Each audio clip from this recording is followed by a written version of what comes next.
Inilah Injil Yesus Kristus menurut Santo Yohanes.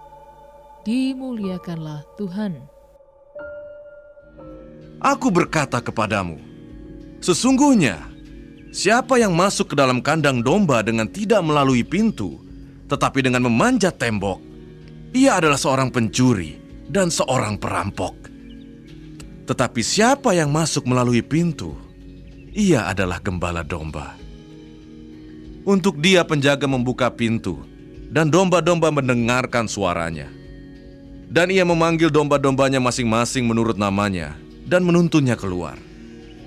Jika semua dombanya telah dibawanya keluar, ia berjalan di depan mereka, dan domba-domba itu mengikuti dia, karena mereka mengenal suaranya. Tetapi seorang asing pasti tidak mereka ikuti, malah mereka lari daripadanya, karena suara orang-orang asing tidak mereka kenal. Itulah yang dikatakan Yesus dalam perumpamaan kepada mereka. Tetapi mereka tidak mengerti apa maksudnya ia berkata demikian. Maka kata Yesus sekali lagi, Aku berkata kepadamu, sesungguhnya akulah pintu ke domba-domba itu.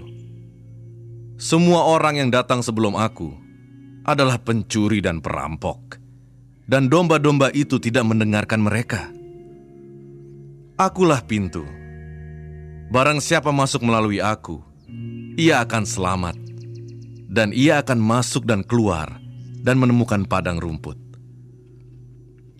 Pencuri datang hanya untuk mencuri dan membunuh dan membinasakan.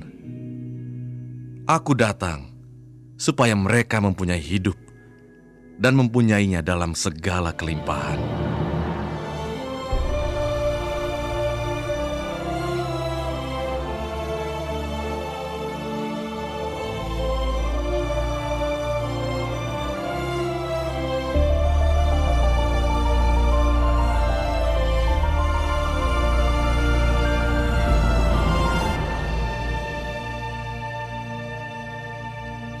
Demikianlah Injil Tuhan.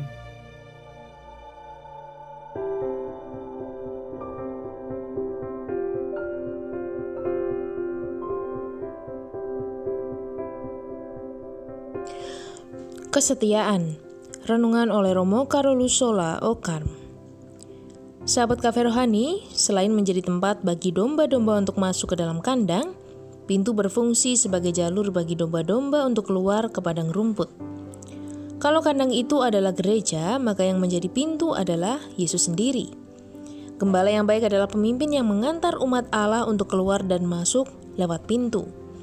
Sesungguhnya pintu adalah metafora dari kesetiaan para pemimpin pada ajaran Kristus, sehingga umat tidak tersesat atau disesatkan oleh ajaran lain. Kesetiaan adalah salah satu dari 9 buah roh. Alkitab Perjanjian Baru mengartikan kesetiaan sebagai bisa dipercaya, taat, orang mau percaya, mempercayai, pasti dan benar. Kesetiaan dari para pemimpin seharusnya mengikuti kesetiaan Yesus sendiri. Yesus memiliki kesetiaan yang sempurna karena bertahan sampai akhir. Yesus sendiri telah menunjukkan kesetiaan dalam mengikuti kehendak Bapanya. Banyak pemimpin dalam lingkup mana saja kurang setia. Mereka tidak mampu bertahan dalam keadaan apapun. Mereka mudah goyah dan jatuh. Mereka mudah percaya pada jalan yang mengantar mereka kepada kebahagiaan yang semu. Karena itu, domba-domba gembalaan mereka pun sangat kebingungan karena tidak bisa melihat lagi dalam diri pemimpin mereka kebenaran Kristus yang patut dicontoh. Menjadi pemimpin berarti dipanggil untuk menjaga tata hidup umat. Gereja dan keluarga adalah tempat persemaian nilai-nilai hidup. Kalau nilai-nilai hidup ini tidak kuat tertanam dalam fondasi bangunan gereja dan keluarga, maka gereja dan keluarga akan kehilangan kesaksian. Mari kita kembali ke ajaran yang benar dan setia kepada Kristus.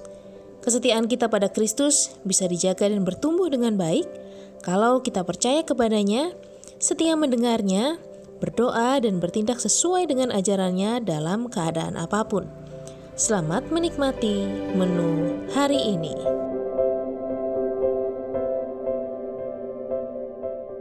Renungan juga bisa Anda baca selengkapnya di Cafe Rohani edisi bulan ini. Dengarkan juga renungan ini di radio.karmelindomedia.com.